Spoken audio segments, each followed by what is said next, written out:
Welcome to my podcast. I mean, a deep breath of celebration for that. I mean, if I back up, so this might be a new introduction to both of us for some of the folks in the community. And so I think it's really nice to kind of step back and just share that I've known you for how long now? When did we start working together at Revival? That's where we first met. It was a Great Rhythm Revival. Is that right? Correct. And when were you there first? I was there, I think that they were in their third year. Okay. So that, yeah. Tell me about when you and David worked together. Like, what's that like? Not only working together, but bringing, because you're doing a session on relationship. So yeah. What is it like to be in relationship and be leading in a group setting others through that very dynamic, sometimes crazy, sometimes bumpy, sometimes exciting kind of dynamic in the, like, because it's energy work, right? Yeah. Can you speak to that? Yeah. So what is not relationship, right? Yeah. Everything is relationship. And when I look at relationship between humans, it's going to go well. It might not go well. There's some compromise in between. There's some give and take. Whether it's an intimate relationship or a platonic relationship, we're going to be addressing all types of relationships in our one workshop. I think a big piece of this work, at least for me and David together, is to really, we've had to find balance in our relationship under some pretty dire circumstances. You know, we got together, we met at Revival in 2013. We got together in the fall of 2015. And then we started studying together right away almost. As soon as we got together, we decided we wanted to really be pursuing this work together. He'd already done a lot of studies and was already practicing in some ways, mostly self-care. But then we decided to kind of take it to the next level, and we've been doing a lot of work and studying together since. And to do work with him and to be involved with him in this feels so nurturing. And I feel so blessed because when we were in these situations, especially with the pandemic and with supporting Lily and supporting my dad, I mean, we were at odds a lot, just by the nature of us trying to balance a family of 5 of us under one roof with 5 animals. All 5 of us had different needs, and him and I being the sort of the fulcrum for bringing everybody together, we had to learn pretty quickly what it would take for us to be in our place of balance. And I can attest that, and he could say this too, that even especially during the pandemic, we were not in balance. And so I think for us to come back into our practices of connecting and having like just shared space, even if we weren't using words, that was incredibly effective. As we bring this work forward, I think even this summer to Revival, I think it's going to be this lovely melding of sharing what's worked in practice and maybe just putting suggestions out there for people, because we're in this interesting time where there's a lot of relationships that are not well. And so we've got three tiers of what we're bringing forward. There's the energy of the individual, the energy of relationship, and the energy of community. And, you know, what I find is if we're not in balance as a self, as an individual, then it's going to be really hard for us to bring balance into a relationship. When we're in relationship, whether it's with a colleague or a partner or a sibling or the person next to you in the grocery store line, it's then an invitation for us to be 2 separate but very connected individual entities moving forward then in partnership, whether it could be people that they're sitting in traffic, right? You know, I mean, you might be in a traffic jam and you see how some people do well in that situation and some people don't. And so it's going to be on this like lovely scale of understanding how important it is for us to be balanced as individuals, and then how we can come together and be balanced as relationship. And then taking it to a wider community, how can we then be in a flow together as community where we're understanding that small practices, which, you know, when we bring the consciousness work into it, it's it's inviting each of us to understand that the choices that we make, the words that we use, the way that we're interacting with even the person, if we're ordering a coffee at one of our local coffee shops, everything is an interaction. And if we're bringing our heart into it, if we're bringing our greater self into it, it's going to be a very different interaction versus if we're on, autopilot mode, which I'm sure you've been on autopilot. I've certainly been on autopilot mode, where we're just really actually not even understanding from a deep level how we carry ourselves into the world really does affect everybody around us. When we're sourced, when we're juiced, when we're feeling really functional and like really zizzy, it's an entirely different experience altogether, So that's kind of what we're going to be bringing in. And then some practices to kind of, help solidify that so that people can take those home with them. Yeah. But it's more just sharing the awareness. I think sometimes it's just having the awareness really shifts things.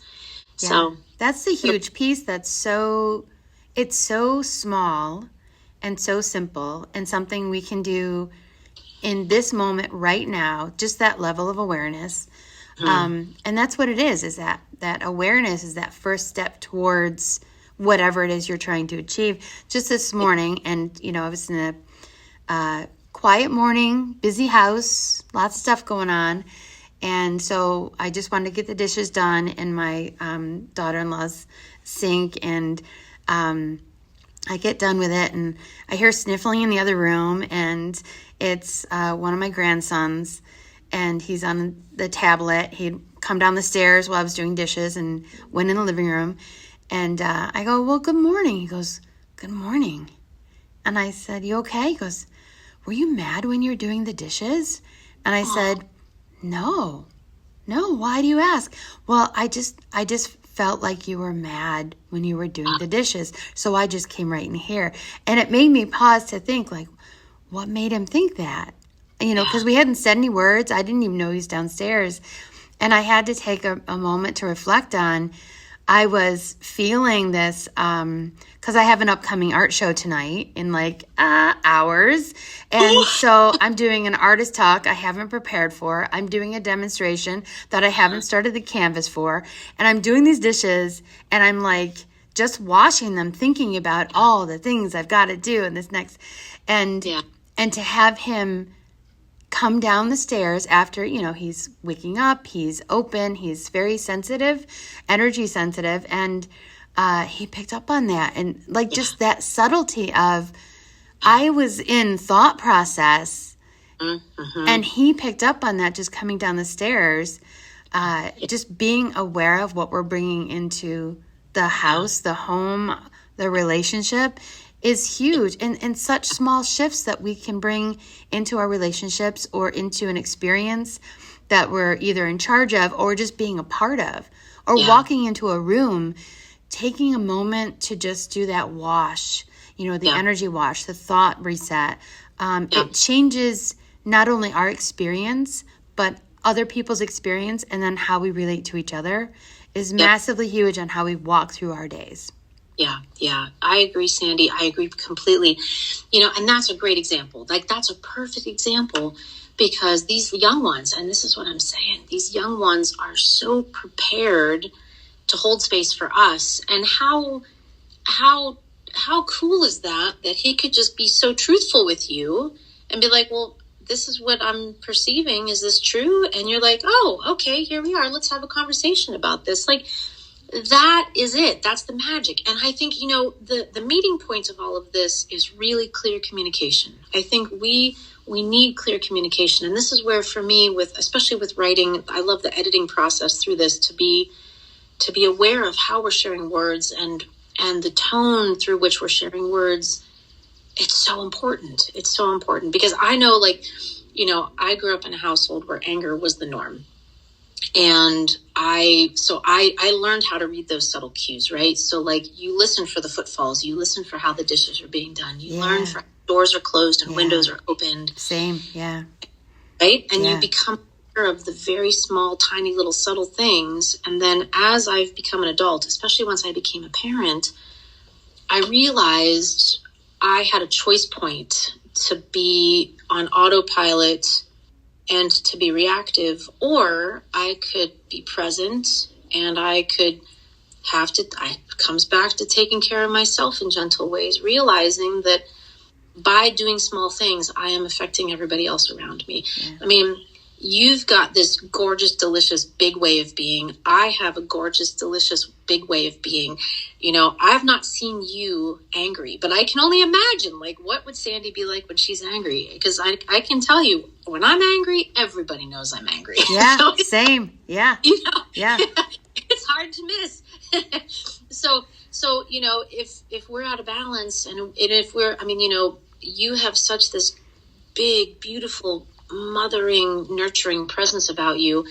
If you're out of balance, then that's going to set everybody else off in some way that, you know, hey, we all have bad days, right? Like, this is not like raising the bar to say you can never have a bad day, because that's definitely not what I'm saying. But I think on days when I'm having a really hard time, like, you know, last night, I had a hard time last night. And I said, you know, I just really need to go to bed. I need to have a good cry, and then I need to go to bed. And David's like, can I do anything for you? And I was like, well, when you come to bed, can you hold me? Okay. So, like, I knew what I needed to do. I knew what I needed from him. I needed some water. That helped too, of course. Like, for us, like, you know, it's okay for us to not always be on, right? It's okay for us to not always be on. So it's just this beautiful center point of, like, meeting where we are. And then, of course, when we're in relationship with other people, which, like, on a planet of this many billions of people, we're not going to be in a place frequently where there are no other people. So we need to learn how to get along. And I think, you know, just in bigger, broader pictures now, where the dynamics are politically between countries right now, I mean, I don't know any place right now that's actually deeply in balance. And if there is a place, please somebody tell me, because, you know, gosh, I want to learn from that. But we have a lot to learn. We're like in this, like, lovely adolescent phase of finding our way forward, you know. And I don't know, I think this is going to be exciting times. I think it's going to be hard, and it is hard for so many right now. And I think my goal is to help hold space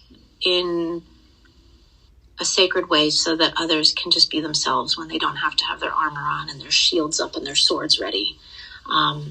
Because I've certainly had to be somebody that's had to have my shield up and my sword ready, but I don't want to be that person anymore, you know? Yeah. Yeah. Yeah, I like that you talked about, like, this past year being self-care, just going slow. You're really good at that. I'm not, oh my gosh, I'm not good.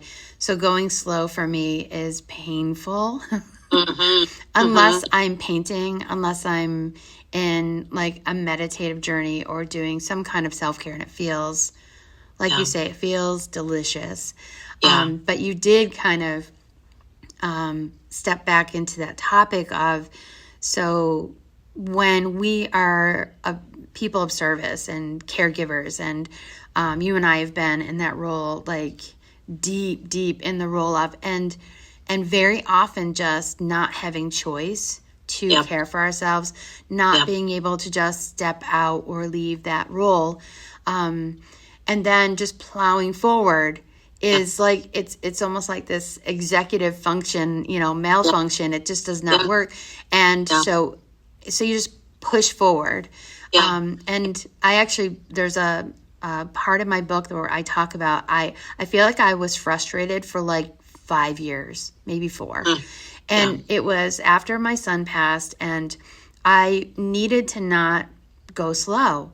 The grief was too much. I couldn't be in slow or silence, because then I would just stay in that pain. And none of my tools would work. So I relied on my ADHD functioning, over-functioning, and just anything that anybody asked me to do, I said yes. And I went forward and I created, and when I was creating, it just felt better. And I noticed last year I was just frustrated, on the verge of frustrated or angry all the time. And I just kind of hit a wall of, this isn't me. I don't like me. I don't like being with me. And then in front of people, I would, you know, happy face, creating great life, blah, blah, blah. But I wasn't making choices that were in alignment with where I wanted to head. And I just found myself in this place going, I'm not where I want to be for me. And that literally stemmed from not taking time for myself. Yeah. And what's crazy is that all my self-care stuff was not working. Like I couldn't paint. I still am struggling with it. I would sit to meditate and it just would just be a blob. I was trying to take classes and courses and online things, and it just wasn't working. Honestly, that's where I came up with the heart compass. Yeah. Is because I realized the one correlating connection was I was just frustrated. That feeling was so I said, okay, I have to figure out what this frustration is. And it really came down to I was doing too much work in recovery. And I was doing it to honor my son's legacy in his struggle with addiction. And I wanted to do the right thing. Yeah. And doing the right thing. Like, how many times have you made a choice in your life because it was the right thing to do and totally ignored how you were feeling about that choice? Yeah. Like, it wasn't a factor in that decision making.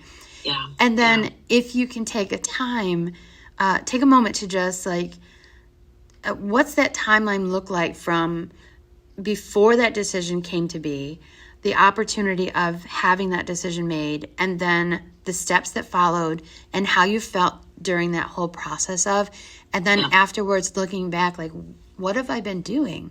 Where have I been?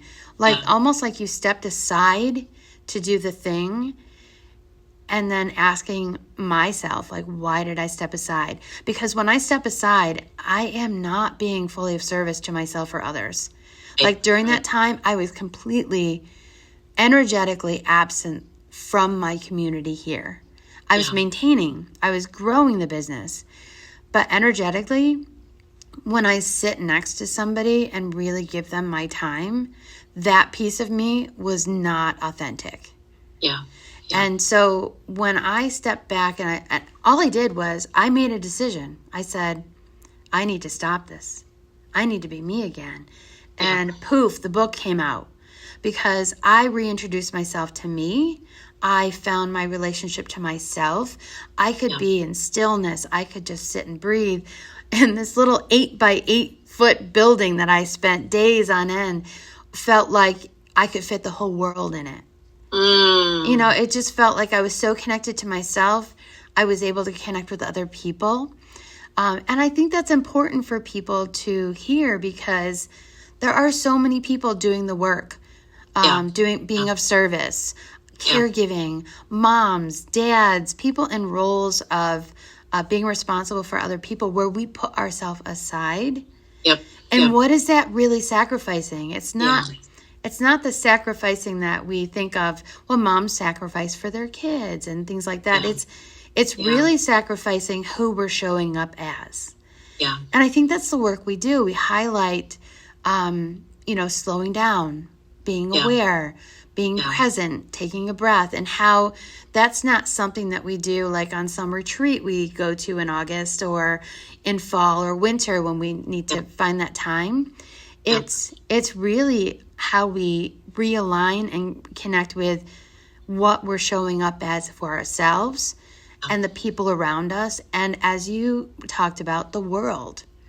Like, we are a part of this world energy, this ebb and flow. When we bring peace and presence in that moment, we are, we're rippling out that into the world as well.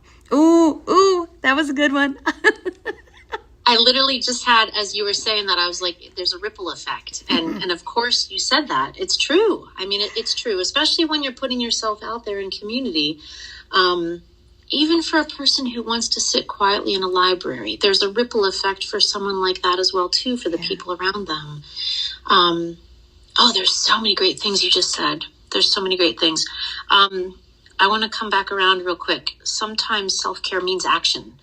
And we're all built differently, right? So it's like, I found some of my earliest self-care practices, especially as my mom had passed suddenly and then we were taking my dad on, I needed to get out and I put miles miles and miles. I would take the dog out and just miles. Like I had to just move through. Like I think for us as embodied creatures to be able to move and to keep in a flow, like you were saying, like moving forward, I think for us to find ways to disperse any of that energy that's in us, like anger and frustration and, sadness, sometimes move it, like just moving our bodies. I mean, anybody that does embodied practices will be like, yeah, duh.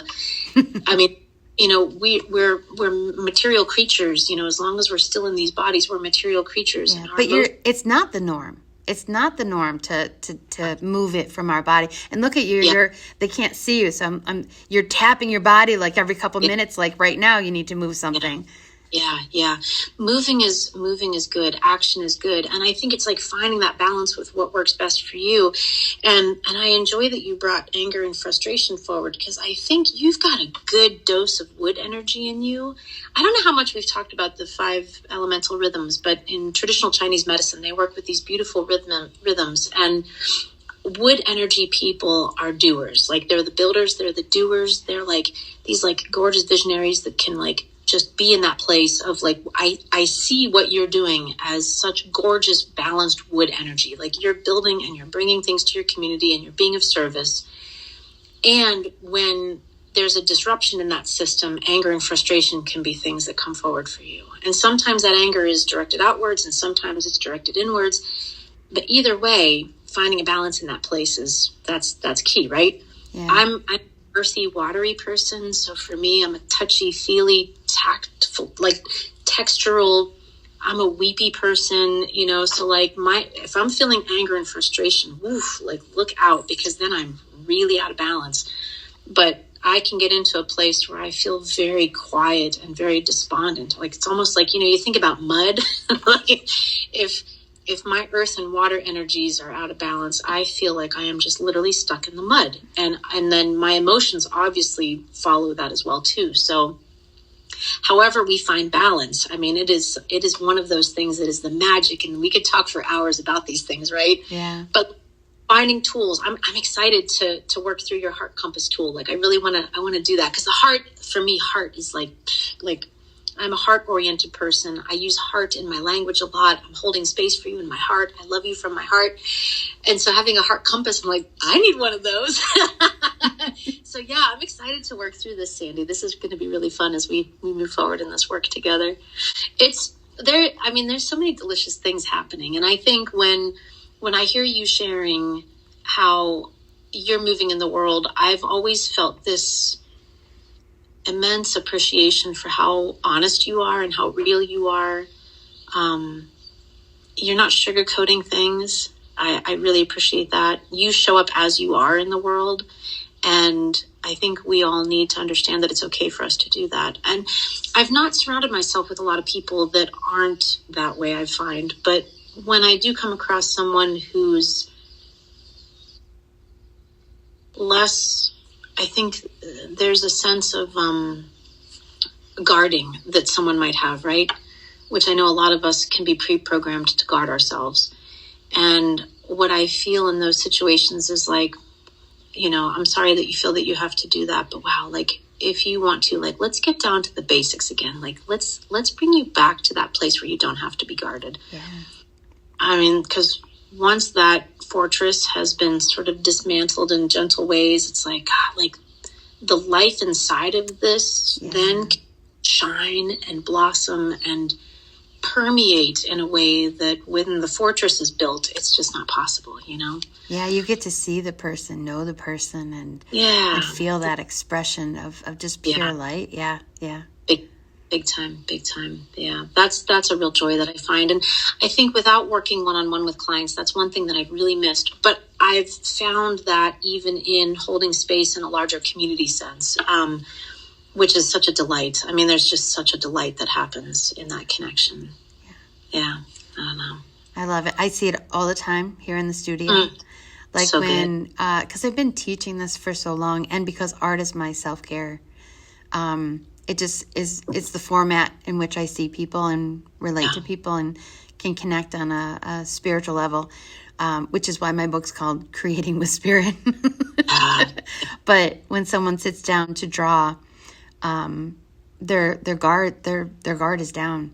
Yeah. They're raw, they're vulnerable. The nervousness of, the fear of failure is palpable. Yeah. And you can see the transformation within a very short, like 15 minutes, 20 minutes. And to get that instant gratification as an energy worker, as a teacher, at, any one of those roles, is humbling. Yeah. There's not a single time I've ever experienced it where I always feel like this is my biggest rule in life. Like I have to not screw this up. Whether it's a 5-year-old that thinks they have to be perfect, or a 60-year-old that's always wanted to, pick up a pencil and terrified they won't be able to do what they've always dreamt of. It doesn't matter what it is. It's like opening a door for someone to see themselves. It's an incredible gift to be able to do this every single day. Yes. But I feel like, I don't know, I just want to scream from the rooftops. Art is the way in. Art is the way we can see people. Just do it. Yeah. I did a deep dive back into myself and really committed to the arts and healing. Not just the arts, but the arts and healing for me, which when I did that, a book was born like of itself and just came through me starting late October, early November. And I literally just was like in what we call the building. It's just a little 8x8 building with a desk in it for 8 to 10 hours a day because I couldn't not write. I just couldn't not. It was flowing so, and Dan literally held our life for days at a time so I could do that. So that was that's why the dedication will bring you to tears when you read it. And so that, the actual book, holding it in my hands, happened within hours of holding this new baby. So it was just insane and very welcomed. So surrounded by family. And then at night, so my day yesterday started with getting the kids off, fed and all that. And then finding out when we could meet the new baby. Simultaneously holding my physical book in my hands, taking the kids to the hospital to hold the baby for the first time, feeding them, off to all their games, and then I ended the day back immersed in my community where I actually held the book in my hands, and 5 people that had pre-bought the book were able to actually hold it in their hands. And because I made it very tactile. You can feel the lettering on the pages. Yep. And so the drawings, the illustrations that are all throughout the back end of the book, it's very tactile. You can feel it. And it's hardcover, and it's over 250 pages, so you can feel the weight. And when you kind of flip through it, they had to immediately give it back to me because they said, I got to write in mine. And that's how I designed it. It's an invitation to doodle in the book throughout the whole entire thing. Yeah. And so it just, I don't know, the whole day was wrapped up in a big gift bow. So this is the last 24 hours. This is just the last 24 hours. This is just the last 24 hours for you. Yeah, Steph. I feel like there's this wave of abundance that I'm seeing across, with a lot of people. Yeah. Opening of doors, things that people have been talking about. Maybe we can call it manifesting for some time. Like seeing those doors open and movement in the direction of. Yeah. Do you remember? I hadn't seen you in a while, and you came back to Revival. Was it 2019 where you brought energy work? Yeah, you and David. Mm-hmm. Yep, because you were up at Inspiration Tent. Mm-hmm. And do you remember when we first saw each other? Yes. And we just ran up to each other. I had my flute bag on my shoulder, and we were hug dancing. I have a picture of that moment. I don't know who took it, but I am forever grateful. I want to see that picture. I don't know that I've seen that picture. It's awesome. I think I just came out of the pond or something. My hair is all up, and I just remember sinking into your arms and just feeling like that deep love and hearing your giggle, and just, I don't know, there's this nurturing way about you that the minute I saw that post that Jim had you coming back at Revival, I went right to that moment of, I can't wait to hug Jen. Thank you. That feels so good. Good. I am excited to put some notes together. I think, with what we're bringing, I'm really excited to bring some good, solid practices forward for everybody that they can take home with and share with the people in their world. Who knows? I mean, I think, you talk about this place where you go, where you're just in that space of just channeling. And I think that happens a lot of times with me when I'm sharing too. And I don't know if it's ever happened to you when you've walked away from a workshop, and I have certainly said, I don't remember anything I just said. I know it was good, but I have no idea what I just said. Yeah, literally almost every time. I feel like when we're in that mode of service, like it comes through us, when it's authentic, and I do prepare. I know you do too. We talk about that. We over prepare and just let it all go. Most facilitators I work with work like that, like in an intuitive way. And I feel like when you work like that, it comes through you. We're not attached to it. We're not attached to what we're saying, but we're also not attached to how it's being received. Yeah. And in that way, I feel like it's a very authentic offering to meet people where they are. Yeah. That's just how I feel about it. But yeah, I don't ever remember what I've said, and people will come up to me, remember when you said that, can you just like bring that out a little bit more? I'm like, you're going to have to remind me. Yes. Just making this time feels good. Yeah, it does. It does. It helps me get a grounded foot back in again, because it's been, without being at Revival for 5 years, like I've really needed to do some pretty big sense checks, like where is everybody as a community now, and how are things feeling, and being able to touch base with you, this is just this is delightful. Yeah, things have changed. Revival is different than it was years ago, and you and I have talked about this a little bit. There's new people, and then there's the core people. You just like, you feel like you see there, and it's like coming home again. And the facilitators, and they bring the energy, and there's the land, and there's new facilitators, but also a lot of new faces. So it brings that wave of new energy. So it feels different. And I noticed last year, because I think that when you've been going to an event for so long, sometimes you can get real stuck on, but it's not the same, but you're not coming and you're not going to be there. But what I found last year is the way that Jim brings the invitation to have that experience, and equal that with a whole bunch of new people and new faces coming in, and it feeling literally different. It felt like a new experience at Revival for me. Yeah. It was, I don't know, somehow lighter, and that doesn't really feel like a good word. Here, and I feel so blessed to be looking at you here on the video, but then also looking out over this amazing landscape of forest and field, and we've got nature right at our back door here, and then realizing, so much of our world's population, they don't have this. And so I think coming more deeply into a sacred way of understanding how we are in just such deep rhythmic harmony with the earth and the earth medicine.